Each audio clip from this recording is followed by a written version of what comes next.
bentar. Kamu nanya nama aku siapa? Nama aku Azahra. Kalau misalnya kamu nanya ke aku. Nama aku Sahya. Kalau kamu? Jadi kamu nanya ke aku. Nama aku Amalia. Kalau kamu? Kamu masih nanya aku. Nama aku Alia.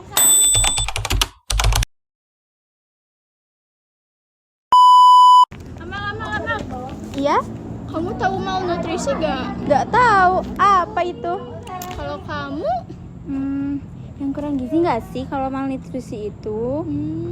Iya gak sih? Tapi kayak kurang spesifik gitu artinya. Gimana kalau kita tanya Azahra aja? Jangan-jangan dia tahu. Yuk kita tanya Azahra. Zahra. Ya, Kamu tahu gak apa itu malnutrisi? malnutrisi itu penyakit yang kekurangan gizi itu kan. Cuman kita cek benar apa enggaknya ke yang lebih tahu yuk. Oke, jadi begini teman-teman. Nutrisi itu secara kalau definisi dari kata ya, mal itu artinya salah, nutrisi itu artinya ya gizi. Berarti secara definisi itu adalah gizi yang salah. Kalau kita lihat contohnya di keseharian kita, kalau kalian pernah melihat biasanya bayi balita yang mungkin pertumbuhannya berbeda dari anak-anak di usianya, bisa jadi lebih kecil atau kurus atau jadi besar sekali seolah-olah sehat gitu ya, anak sehat tapi dia jatuhnya gemuk. Nah, itu juga masuk ke dalam kategori malnutrisi. Seperti itu. Jadi, kalau untuk jenis-jenisnya itu sendiri ada banyak sekali macamnya ya teman-teman. Kalau misalnya kita ketahui akhir-akhir ini sedang banyak sekali disuarakan oleh pihak-pihak kesehatan WHO, itu ada 3, ada triple burden. Jadi ada kekurangan gizi, ada kelebihan gizi atau obesitas, sama yang satu lagi kekurangan gizi tapi dalam bentuk mikronutrien.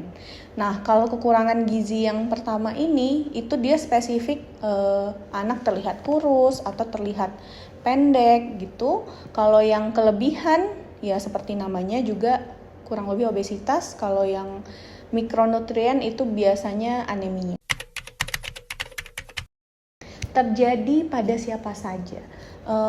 Kalau untuk siapa saja sebenarnya semua orang bisa mengalami malnutrisi ini, mulai dari anak-anak, remaja, dewasa, bahkan lansia ya.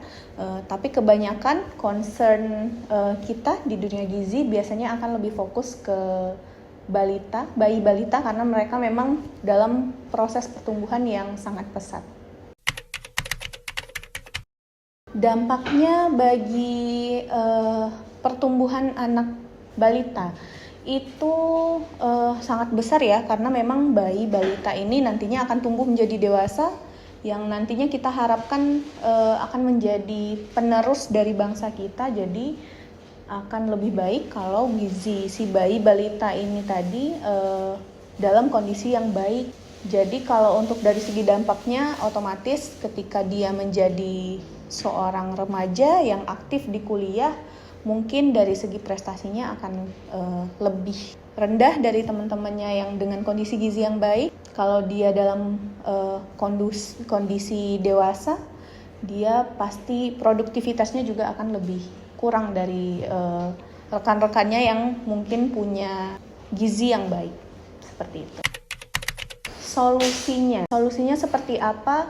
Mungkin kita, teman-teman sekalian yang memang ada di ranah kesehatan, terutama di ranah gizi, mungkin akan lebih baik kalau kita lebih giat untuk mengedukasi. Di zaman sekarang, sosial media, TikTok, Instagram itu sangat mudah sekali diakses, mulai dari anak-anak, dewasa, dari segala kalangan. Jadi mungkin untuk memperbanyak edukasi itu sendiri.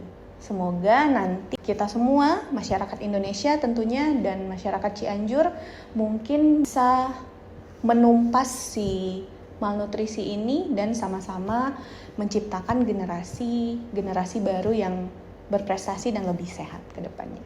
Seperti itu solusinya.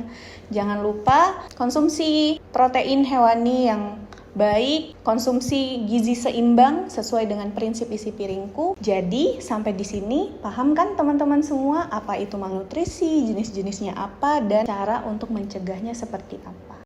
Saya sekarang tahu kan apa itu malnutrisi. Nah iya, malnutrisi itu kekurangan gizi kan ya? Nah, bener banget. Tadi kan udah ada penjelasannya ya sama Bu Rizka. Gimana kalau misalnya sekarang kita istirahat aja? Ayo. Yuk.